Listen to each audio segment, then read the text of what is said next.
No Google, no problem? You might think it's absurd. After all, Google is the gateway to the internet for most of the world. Yet, beneath the Great Firewall, China has quietly constructed a parallel digital universe so vast and integrated that it now boasts a valuation of $7.5 trillion. In today's video, we're going to explore how an entire nation rewrote the rules, built from scratch an ecosystem spanning search, social media, e-commerce, payments, mapping, and entertainment, and sent shockwaves through Silicon Valley. Stick around, because later we'll uncover the one homegrown Chinese app that's secretly influencing even the biggest tech giants in the West. Imagine waking up in Shanghai and dropping your phone into your hand before you even open your eyes. With a few taps on WeChat, you've checked messages, paid for your morning coffee, booked a ride, and scanned your health code, all within the same app. You haven't left your digital living room, yet you've handled banking, communication, transportation, and even government services. That seamless, everything-in-one experience is not an advanced plugin from Google or Apple. It's the product of years of homegrown innovation underpinned by deliberate policy decisions and fierce domestic competition. What began as a protective barrier, we call it the Great Firewall, has evolved into a greenhouse, nurturing a handful of companies that now dominate every facet of online life for more than 1 billion users.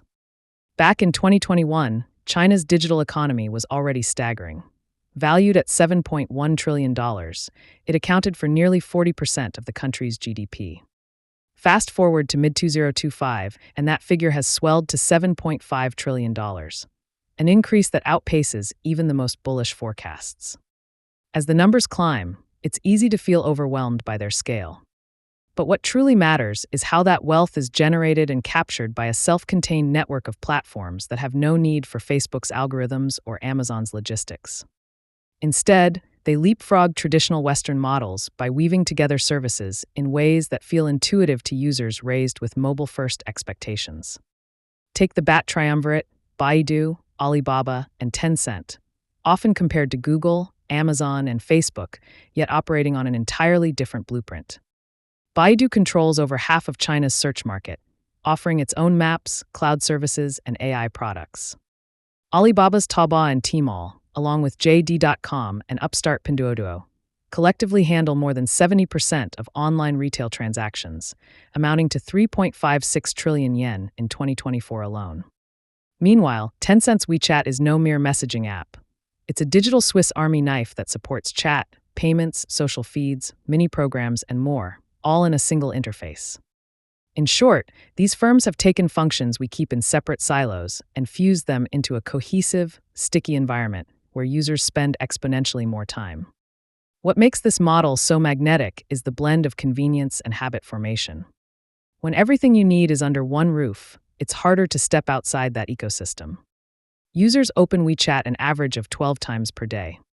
On Alipay, features like Ant Forest turn everyday transactions into opportunities to plant virtual trees, gamifying green behavior and reinforcing frequent engagement. Over on Pinduoduo, Group Buy deals encouraged millions of shoppers to invite friends just to unlock the best prices, an ingenious growth hack that propelled the startup from obscurity to a multi-billion-dollar powerhouse in record time. Yet China's digital juggernaut is not just about consumer apps. The drive for digital sovereignty, the desire to control every layer of technology from hardware to software, has become a national priority. Under initiatives like Digital China, the government has poured resources into 5G rollout, AI research, chip development, and quantum computing. By May 2024, China had installed 3.837 million 5G base stations, dwarfing deployments in many Western countries. This infrastructure backbone not only powers faster connections, but also lays the groundwork for next-generation services that rely on massive bandwidth and low latency. As you might expect, that data highway has fueled breakthroughs in big data analytics and artificial intelligence. SenseTime, a once obscure AI startup, went from demonstrating facial recognition prototypes in 2016 to its technology being deployed across more than 400 Chinese cities by 2022 for public safety and smart traffic control.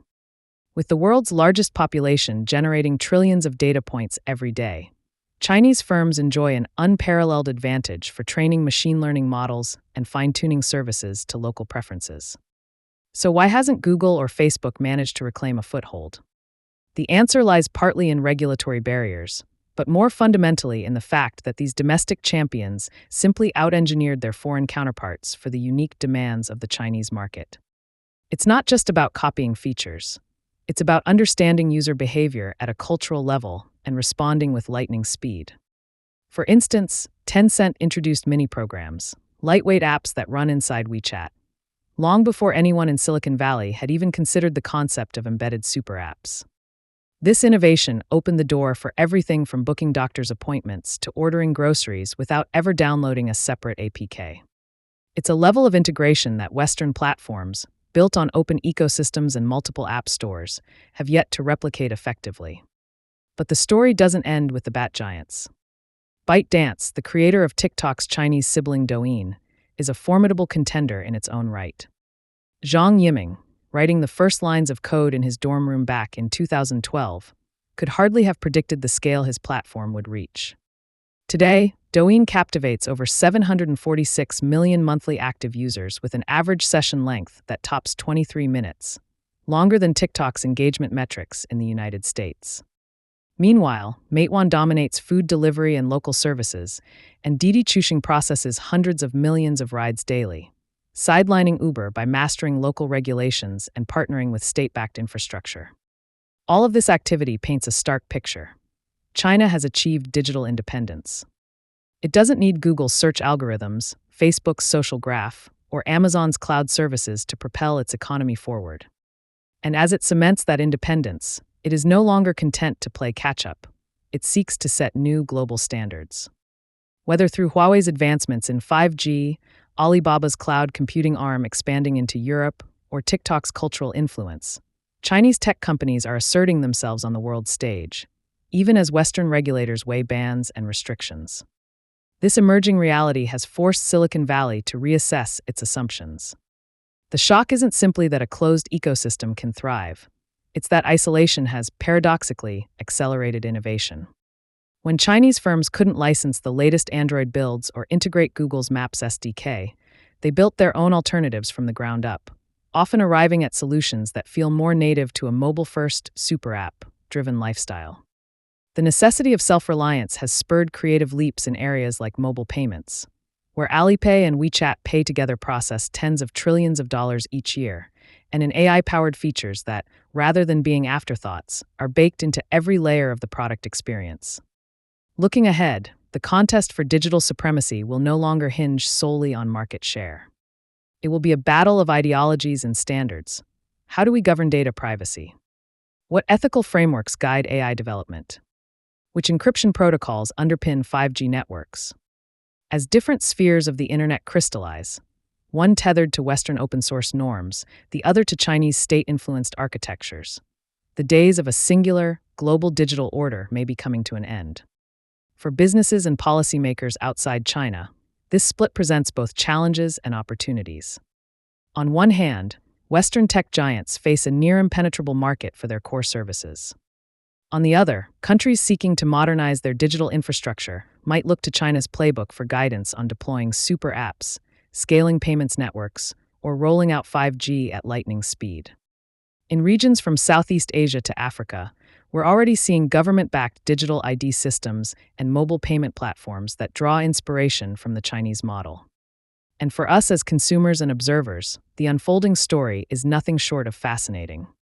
We're witnessing the dawn of a multipolar internet, one where competing ecosystems coexist, each with its own champions, regulations, and user expectations. The question is no longer whether China can build without Google. It's how the rest of the world will adapt to a future where no Google, no problem, is not an exception but a defining feature of digital life in the 21st century. So here's where you come in. Which aspect of China's digital empire astonished you the most? Was it the super app that does everything from messaging to doctor appointments?